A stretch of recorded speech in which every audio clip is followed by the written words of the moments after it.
Hey everybody, this is my Purple Spotted Gudgeon Tank, and I've finally gotten around to getting some new lights for this tank. The lights I have on here are absolutely awful, and so today we're going to do a simple before and after video, and it's only going to involve the lighting. I'm not going to do a water change or anything.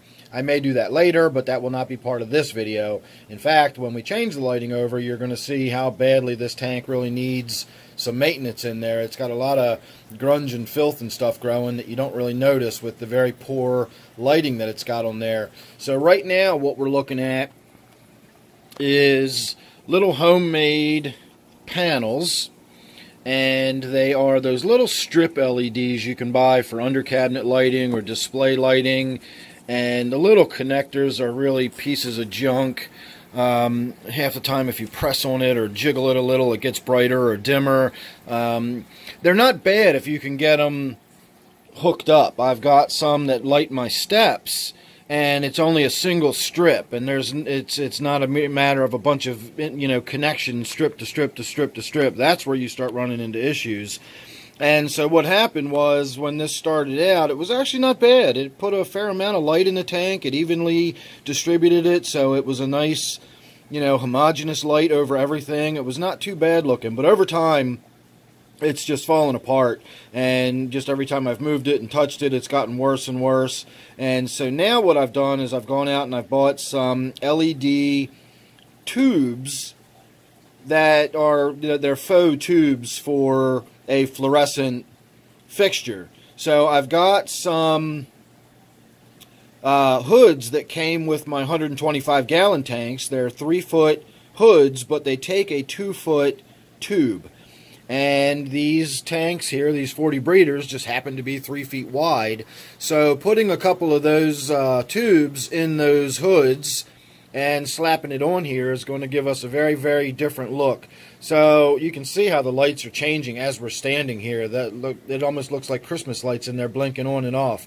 So again, we're going to go from this crappy, low quality, low amount of light. Not only is it a low quality, but it's just not a lot of light, which is fine for most of the plants in here. In fact, we're probably going to go through some shock once I get new lighting on this tank. It's probably going to put these plants through quite a bit of stress, because there's going to be a lot of lighting on here in just a few minutes. So consider this part your before, and there's your after. So that makes an enormous difference. It really is hard to believe that a couple of little 10-watt LEDs make that much difference. But I did shoot a little bit of video while I had the lights turned on, and I showed you what was on top of the tank and what we put on there and everything. So now that you've had a look from what it was before to what it is after, we will cut to what I did in between. Alright, so that's it. That's those two little 10-watt tubes do all that. Now, when it says 10 watts, it's hard to tell exactly how much watts it actually draws. One of these days I'm going to get a kilowatt meter, and I can actually plug stuff into it and find out what they really draw, because LEDs are rated in a lot of different ways. Some people rate what the chip is rated for, which is seldom how much electricity it actually uses, and then some people rate it for what type of light it's supposed to be replacing. This is clearly not the case. Nobody's claiming this is replacing a 10-watt light. But just because it says it's a 10-watt LED does not mean it actually draws 10 watts from the wall. I suspect this probably does. For how bright it is, it's probably close to 10 watts if it's not a full 10 watts. But a lot of times LEDs will be driven at a half or even 1/3 of what they're rated at. So a 10-watt LED that you buy will often only be drawing 5 or 6 watts off of your wall.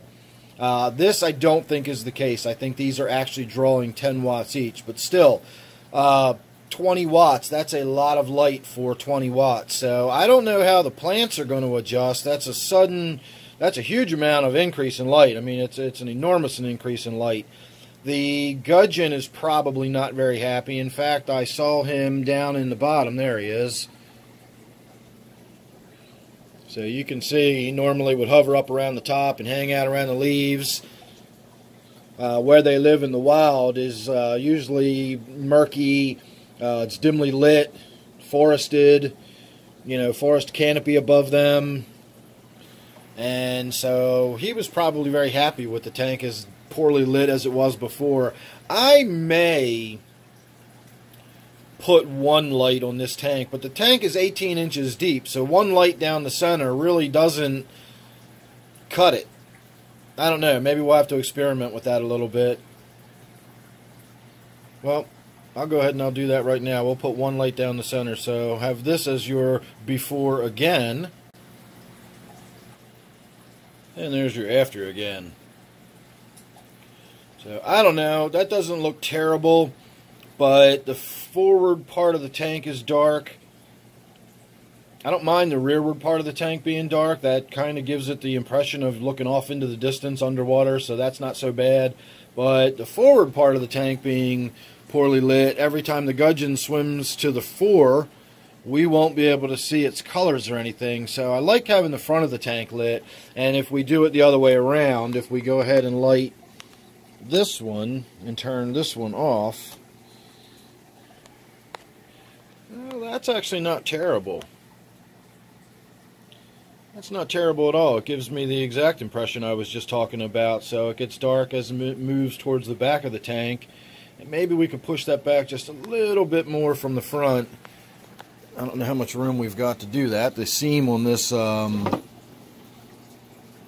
yeah, there we go. That's all right. I think we might leave it like that. I think the gudgeon would certainly appreciate it. It gives it a little bit of darkness in the back and in the corners a little bit, but it certainly gives us plenty of light up in the front of the tank and through the middle. So I think we're going to leave it like that. I've got both fixtures on there. I can always turn the other one on if I want. But in the meantime, I like that. I think we're going to leave it just like that. So there you go, everybody. There's your before and after, and your before and after again, and even sort of a third iteration of what my Purple Spotted Gudgeon Tank is going to look like. So pretty soon we'll be doing a water change video in this tank. I might get in there and do that tonight. Now that we've got some light in there, you can see those sort of thick green mats of stuff growing back there. All those brown looking leaves, that is actually dead leaves that need to come out of there.